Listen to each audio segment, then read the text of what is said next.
So, Christina, you are the study program director for the Bachelor of Business Administration and Commercial Law. So, what did your students think of the case today?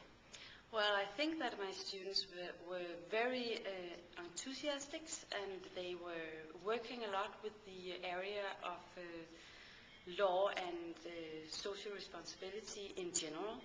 And I think they also got a good picture of how the corporate social responsibility and the law interact with each other as business problems.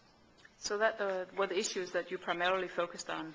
Well, we started actually out with a case involving themselves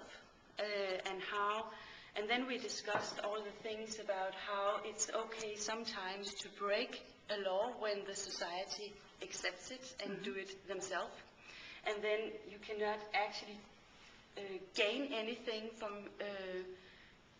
following the law, but you can lose respect by not following the law. But you cannot gain anything.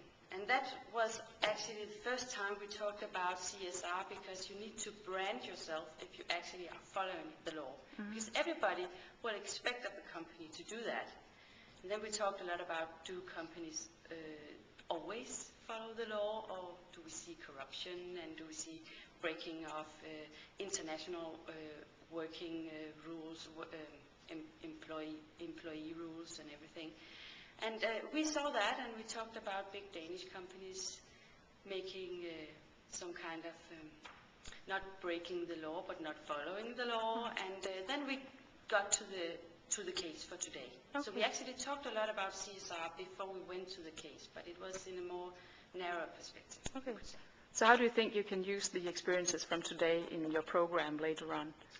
Well, we are actually having a course, a mandatory course in CSR and strategy, and I know that the course will involve the law problems that we will see in a global environment for businesses.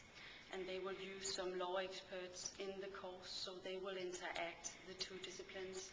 But I think also that we will already on Monday or Tuesday next week talk about justice and law, and I think when we turn that into a business perspective, it will be natural to take in the discussion we had today. Okay.